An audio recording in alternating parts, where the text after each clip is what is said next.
Manni murtii olaanaa Feeraalaa Liddataa yaada himatamtoota sadeenii kanaa dhaggeeffachuuf roobii dhufu jechuun adoolessa 8 bara 2013tti beellama biroo qabatee jira.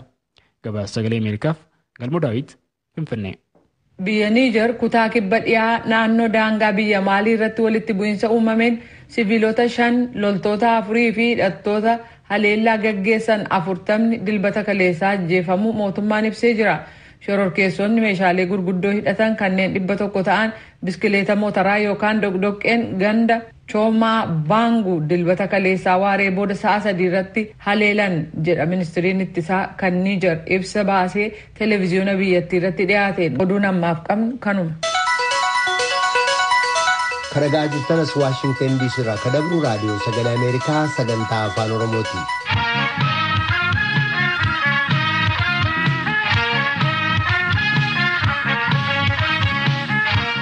Kataayitaa mootummaa harkaa qabu paartiin badhaadhinaa lakkoobsa barcuma paarlaamaa mootummaa hundeessuu sadandeessisuun filannoo dhiyeenya geggeessan injifachuusaa boordiin filannoo biyyoolessaa Itoophiyaa sanbata dabre adoolessa 10 bara 2021 ibsa baaseen beeksisee jira.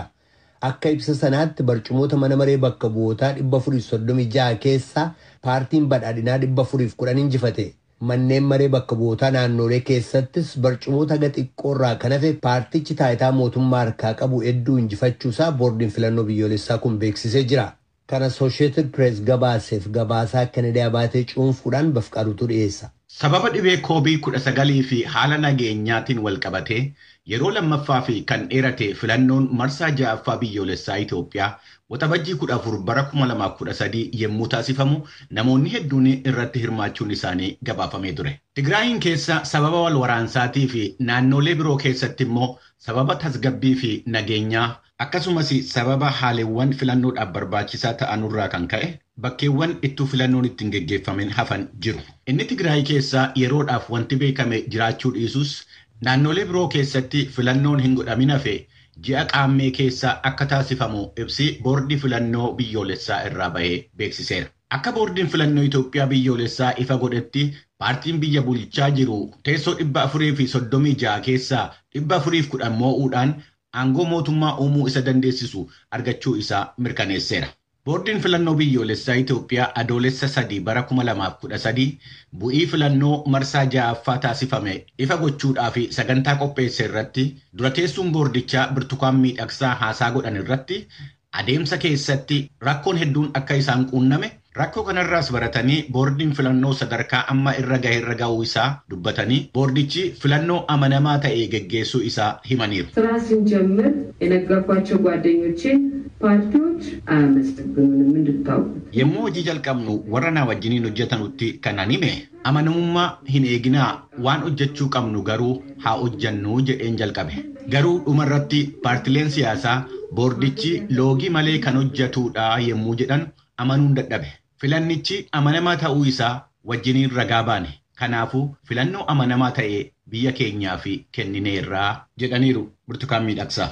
Sagantaa bu'ii filannoo kana ifa gochuu irratti kan argaman pirezidaantiin biyyattii Saalewarq Zawudee haasaa taasisan keessatti boordiin filannoo waan inni godheef galateeffatanii paartii moo'ee fi gammachuu isaanii dhiyeessanii paartileen mormitootaa komii qaban hunda karaa seera qabeessa ta'een akka dhiyeessanii gaafataniiru. በዚህ ሀገር ምርጫ ለማካሄድ መቻሉ ብቻውን በራሱ ድል ነው ብዬ biyya kana keessatti filannoo taasisuun mataansaa mo'annoodhaa jedheetan fudhadha. Moo'uun keessanii warra mirkanaa'ee fi baga gammaddanii jecha sababa adda addaatiin lammiileen naga qabeessi hirmaannarraa of qusattaniif sababni sun akka hiikamu yaaliin akka itti fufu adaraan jedhaniiru pirezidaant Saalewarq.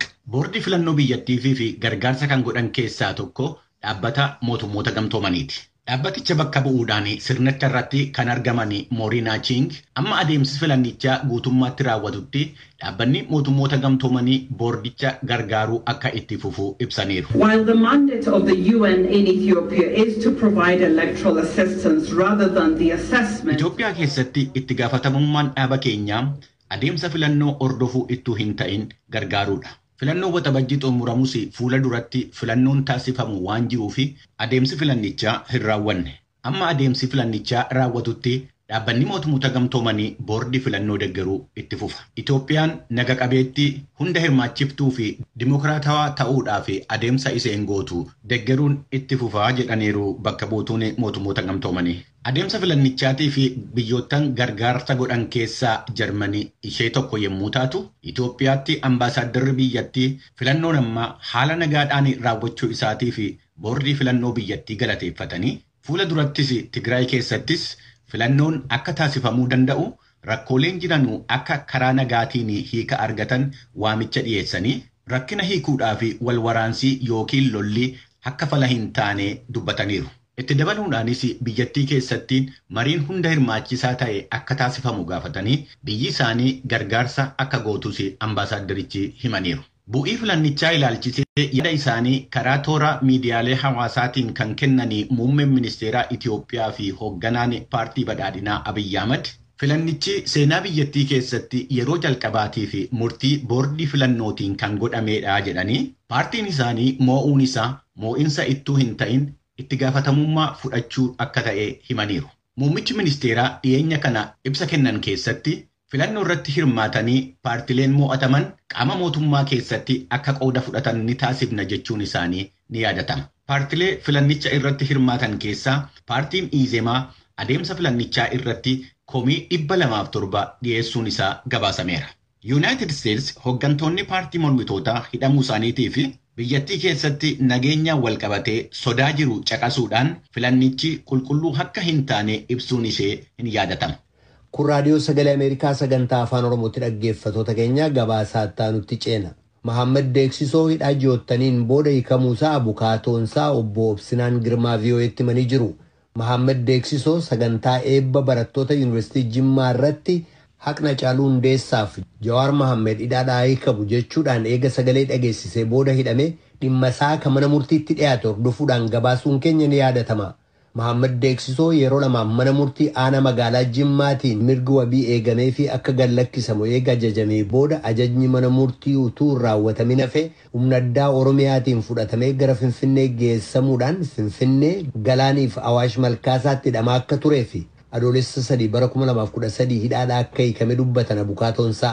Tsahaay Daamxootu Finfinnee irraa gabaase. Guraandhala 6 bara 2013 sagantaa eebba barattoota yuunivarsiitii Jimmaa irratti haqni Hacaaluu Hundeessaaf Jawaar Mahammed hiikamuu jechuun sagalee kan dhageessise Mahammad Deeksisoo hidhaa ji'a 5 booda hiikameeraa jedhan abukaatoon isaa. Mahammad Deeksisoo yuunivarsiitii Jimmaatti barataa barnoota digirii lammaffaa kan turee fi guyyaa eebba isaa sagantaa eebba irratti sagalee dhageessuu isaatiin hidhamee galmee garaagaraa lamaan himatamee kan mana murtiitti deddeebi'aa turee jedhan abukaatoon isaa obbo Obsinaan Girmaa. Kan jalqabaa gaafa eebbaa sana kan inni ittiin jedhee himatame jechuun Jawaar Mahammad hiikamu haqni Hacaaluu Hundeessaaf jedheeti kan inni sagalee dhageessise. Kan inni jedhe gaafa ja'affaa ture. Mariituu isaa battaluma sana erga qabamee booda gaafa 8 mana murtiitti dhiyaate 8 isa mana murtiitti dhiyaate guraandhala keessa mana murtiitti dhiyaate mootummaa irratti barattootaa fi barsiisota kakaasuu kan jedhuun kan inni shakkame yeroon beellamaa irratti gaafatan. Manni murtii gaaffii sana erga fudhatee booda guyyaa 8 kenne qorannaan akka gaggeeffamuuf jechaadha. Guyyaa 8 sun immoo hin dhume gaafa 17 guraandhala 17 bara 2013 mirgi wabii qarshii 2,000 eegamee fi kan inni yeroo sana irraa dhiyaachaa ture waajjira poolisii magaalaa Jimmaa aanaa tokkoffaa jedhamu ture. Erga ajajni sun bahee booda gara waajjira poolisii aanaa lammaffaa yookiin Alaazaar jedhamu itti jijjiirame achirraa gaafa dhiyeessan immoo yakka biraatiin kan jedhu shakkame jechaadha. Boombiin harkaa ji'a onkololeessaa keessa baheera kan jedhuun yeroon beellamaa irratti dhiyaate gaafa 30 ji'a 6ffaa sana keessa. Mahammad Deeksisoo galmee lamaaniin si'a 4 mana murtii aanaa kan magaalaa Jimmaatti dhiyaatee si'a 1 wabii qarshii 2,000tiin akka gadi lakkifamu manni murtii murteessee ture jedhan. Haa ta'u malee ajajni kun hin raawwatamne kan jedhan abukaatoon isaa galmee isaa lammaffaatiinis wabii ofii isaan akka bahu manni murtii murteessee ammas ajajni mana murtii poolisii biratti hin kabajamne jechuudhaan haala ture ibsaniiru abukaatoon isaa obbo Obsinaan Girmaa. Qorannaan gaggeeffamuudhaaf kenname erga dhume booda manni murtii yeroo dabalataa poolisiin guyyaa 14 gaafate keessa guyyaa 5 eeyyame guyyaa 5 irratti jechi ragaa sassaabamee dhiyaate nama maddeeksisoo jedhamu hin beeknu boombiin garuu ji'a 3 dura dhulka'ee ture magaalaa Jimmaa keessatti nama dhufaasis hin beeknu kan jedhu kan jirri ragaa bahanii sanuma ragaa kee manni murtii yeroo dabalataan kennuu didee wabii mataa ofiitiin alakkisa badeeti kan inni ajaje jechaadha. Ji'a 8ffaa gaafa 7 kan inni ajaje. Ergasii booda kun kun raawwatamne duubarra immoo hidhaan egaa waajjira poolisii keessaa huttuu beedanee kee battaluma sanatti fuulduratti qabame kaampii humna addaa keessa ture odeeffannoo jedhudha kanan dhagee ture. Achi gara ji'a tokko olii ture gaafa 23 ji'a 8ffaa gara Finfinnee dhufe jechaadha.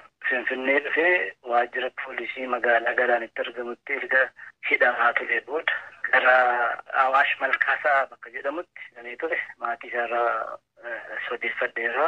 Mahammed Deeksisoo adoolessa 3 bara 2013 mana hidhaarraa bahuu ibsuudhaan akkamitti magaalaa Jimmaatii gara Finfinnee akka dhufee fi haala kamiin akka hidhaarraa hiikame raadiyoo sagalee Ameerikaatiif ibsee jira. Turtiiwwan baatii hedduutiin booda gara maatiitti nagaan deebi'eera. Jimmaarraa achuma humna addaa ajajaan humna addaa poolisii Oromiyaatti iyyuu gara laanchaa yookaan biiroo komishiniitti nageesse. Biiroo komishinirraa gara Galaan nageessanii Galaanirraa immoo gara Awaash Malkaasaatti nageessanii. Yeroo sanaan booda hiikamee manaatti galee jechuudha. Tole Mahammed yeroo magaalaa Jimmaatti waajjira poolisii aanaa 1ffaaf 2ffaa keessatti hidhamtee turte mana murtiitti yeroo deddeebi'aa turte si'a tokko wabii qarshii 2,000tiin akkasumas immoo yeroo 2ffaa immoo galmeessa 2ffaatiin wabii ofii keetiin yookaan ofiif wabii taatee akka baatu manni murtii ajajee akka turedha abukaatoon kee kan ibsanii ammoo bifa kamiin kan hiikamte bilisaan baate moo wiidhaan baate moo akkamiin hiikamte? Mirga wabii illee bilisaallee sumaallee wanti jedhamee nutti himamin jiru gadi dhiifaman isaanii irtummaa nama jedhamu dhufanii kanuma wanta hin jiru. Kanaan dura koomishiniin mirgoota namoomaa Itoophiyaa guraandhala 6 bara 2013 irraa eegalee kan hidhamee jiru dargaggoo Mahammed Deeksisoof namoonni 2 galmee isaa irratti waamaman adeemsa mana murtii isaanii hordofaa akka ture ibsa turuunsaa ni yaadatama. Dabalataanis manni murtii aanaa kan magaalaa Jimmaa himatamtoota kanneen wabiidhaan gadi lakkisuus hidhamtoonni kunneen hidhaadhaa akka hin baane ibsee hidhamtoonni kunneen ajaja mana murtiitiin akka gadi lakkifaman hubachiiseera. Ajajni mana murtii irra deddeebiidhaan hojiirra ooluu hafuun isaas yaaddessuu ibsaa tureera. Koomishiniin mirga namoomaa Itoophiyaa naannoo Oromiyaa bakka tokko tokkotti ajajni mana murtii hojiirra ooluu dhabuunsaa na yaaddesseera jechuun dhimma Mahammed Deeksisoofaas itti dabaluudhaan ibsanni baasee ture irratti kanaan dura raadiyoon sagalee Ameerikaa hoogganaa biiroo nageenyaa Oromiyaa obbo Jibriil Mohammed haasofsiisee ajajni mana murtii naannoo Oromiyaa keessatti hojiirra oolaa jira. Garuu namni tokko yakka garaagaraa dalagee galmee adda addaatiin himanni irratti banamuuti mala. Kanaaf yakka isa tokkoon yoo manni murtii bilisa jedheen yakka bakka biraatti dalageen immoo poolisiin barbaada waan jiruuf yeroo namni sun wabiidhaan gad lakkifamu poolisiin immoo eegee yakka kan biraatiin mana murtiitti dhiyeessa waan ta'eef ajajni mana murtii wayita kana hojiirra hin oolin hafaa jedhan. Haa ta'u malee adeemsi kun adeemsa ittiin haqni barbaadamu waan ta'eef ajajni mana murtii hojiirra hin oollee jechuun hin danda'amu jechuudhaan ibsuun isaanii ni yaadatama. Gabaasa raadiyoo sagalee Ameerikaatiif Tsahaay Daamtoo Finfinneerra.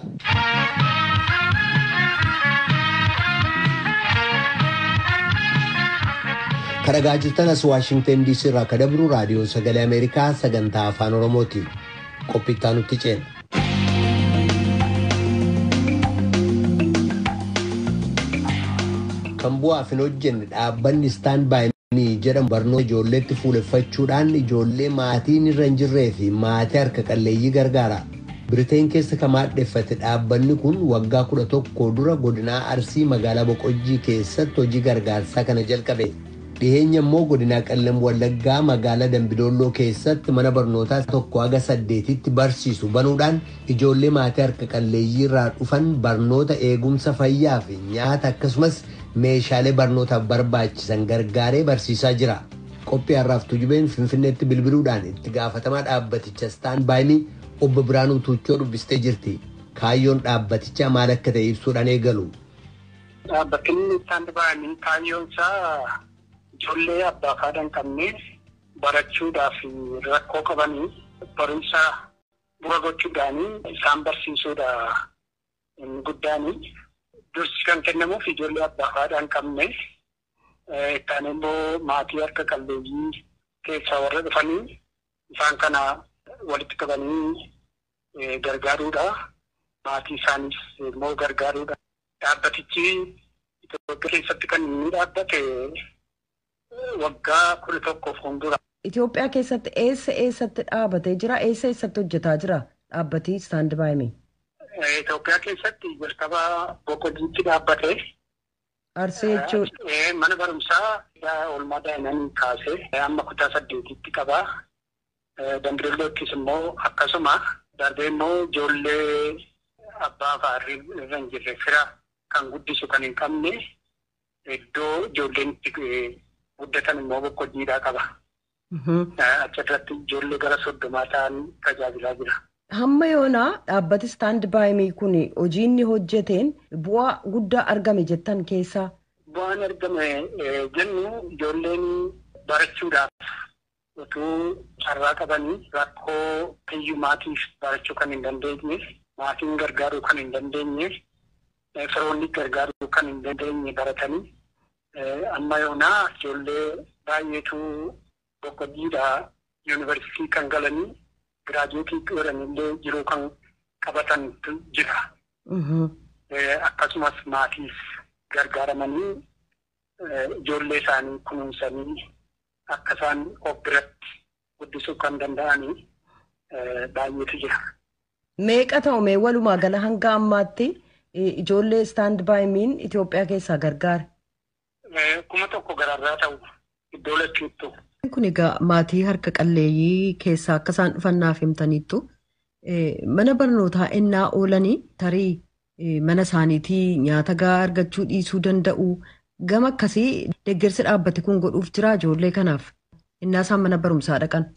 Asirratti ibsuudhaa fi amma mana barumsaa barsiisota akka carree ijoolleedhaaf laaqanaaf ciree kennimee mana barumsaa ofii keenya dhaabbatichi ijaaree barsiisaa eegammoo asii fixanii booddee sadarkaa lammaffaa akka isaan baratan achittis hin gargaara. Nyaatan kennaatii fi achitti immoo darbee yuunivarsiitiittis warri darbanii gargaaramaa jiru. Yuunivarsiitii akka isaan baratanii fi deebi'ee immoo karaa ogummaa adda addaa warri yuunivarsiitii garuu hin dandeenye ogummaa adda addaa baratanii akka isaan of danda'an gochuudhaa fi dhaabbatichi baay'ee tattaafatee karaa kana gargaaraa jira. Tole egaa ijoolleen hanga ammaatti dhaabbata kanaan gargaaramanii sadarkaa gara gadiitii kaasanii hamma yuunivarsiitiitti deeman kun ijoollee meeqa ta'u walumaa gala? Amma Boqqojjiitti ijoollee gara ijoollee 37 kan amma yuunivarsiitii galanii kan barataa jiranii isaan keessaa kan eebbifaman jiru. Dambidollootti booddee jalqabe hojiin kun kanaaf amma waggaa darbee nama tokkotti yuunivarsiitii galee jira. Amma baran ammoo shamarran namatu darbanii barachaa jiru. Yuunivarsiitiitti darbanii? Dhaabbati kun Itoophiyaa keessaa bakka kana lamaan Dambidolloo fi Boqqojjii qofaadha moo iddoo biraattis hojjechuudhaaf karoora qaba? Egaa kan inni Boqqojjii irraa ka'ee ture Dambidolloo dhaqee yaa'u rakkoo biyya keessa jiru ilaaluudhaanii akkamiinitu iddoo namoota warra ijoollee rakkatan ijoollee rakkoo qaban bira gahan jechuudhaan achitti jalqabee gara isa kana guddisee gara biraattii fi babal'inaan hojjechuudhaaf kaayyoo isaan keessa jira. Akkasii nama natti himtanitti dhaabbati kun hojii gurguddaadha kan inni hojjetaa jiru. Maddi maallaqa isaa eessa yookaanis eessarraati kan inni gargaarsa argatu? Dhaabbati kun biyya Ingilizii lafii inni dhufee London irraati. Kan inni ittiin hojjetu warri achi jiran kun biyyoota adda addaatti hojjetu akkasuma immoo Itoophiyaa keessatti hojjetaa jiru. Kanaaf ispoonsara barbaadu ijoolleedhaaf yoo mana barumsaa ijaaruu barbaadanii mana barumsaa tokko ijaaruudhaaf ispoonsaraa akkasumas immoo ijoolleedhaaf tokkoon isaaniitiif ispoonsara barbaadanii ispoonsara kanaan warri ispoonsarii godhanii horii isaan buusan kanaanitu wanti hundi barumsa laallatee fayyaa isaanii laallatee nyaata isaanii ilaallatee kanaan baajetii achiirraa kanaan itti gargaaramu. Ispoonsarri kun immoo istaandii baay'inii midhaaf kennu duwwaatu hin ta'in ijoollee kanas immoo dhuunfaa isaaniitti wanta tokko yeroo wal qunnamanii gargaarsa hin godhuuf akkuma dandeettii ispoonsaraatti jechuudha. Akka kanaan baajetiin kan ergamee irratti hojjenna. Ijoolleenii fi warri isaanii isin gargaartan kun yeroo ammaatti ofii isaanii danda'anii warri hojiitti bobba'an jiru. Ijoollee bira gargaaru bira darbee dhaabbichi maatii isin gargaara. Hojii tokko hojii uummatanii akka isaan hojjetanii gurmeessee akka isaan of danda'an kan goone jira. Amma boqojii keessatti gara maatii 13 fi birrii qarshii kennine qarshii kanaan nagadanii gargaarsa karaa dhaabbata kanaa kennamuuf bira gabalee kan mataa isaanii uummatanii kan of gargaaranii of danda'an jiru. Akkasumas immoo boqojii keessa marsaa duraa gara maatii 9 akka isaan of danda'an goone jira. Deebi'ees immoo amma gargaaramaa kan jiran jiru. Akka kanaan kan of danda'an jiru. Itoophiyaatti itti gaafatamaa dhaabbata Stand By Me obbo Biraanuu Tuuchoo ibsa nuu kennitaniif maqaa raadiyoo sagalee Ameerikaan hedduu galatoomaa. Galatoomaatii fi waan gaaffii kana hojjetanii fi fayyaa. Dhaggeeffattoota keenyaa waa'ee hojii dhaabbatichi naannoo Dambidollootti hojjetaa jiruu fi namoota dhaabbaticharraa fayyadamoo ta'an ilaalchisee immoo kutaa lammataa qabannee isinitti deebina. Raadiyoon sagalee Ameerikaa galgala keessaa sa'a 2 walakkaa jalqabee haga sa'a 3tti meetir baandii 20 yookaan kiilooheerzii 13,765 irratti meetir baandii 25 yookaan kiilooheerzii 1240 irratti akkasumas meetir baandii 31 yookaan kiilooheerzii 12,485 irratti wixataa haga jimaataatti qophii afaan Oromootiin dabarsu asirratti raawwata. Nagaatti bulaa. Amma sagantaa afaan Amaaraatu itti fufa.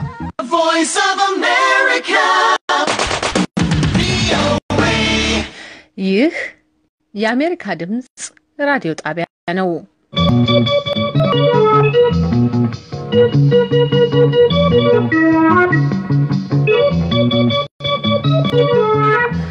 በ22 በ25 እና በ31 ሜትር ባንድ እንዲሁም በናይል ሳት ቪኦኤ 24 ላይ ከዋሽንግተን ዲሲ የሚተላለፍላችሁ የዛሬ ሰኞ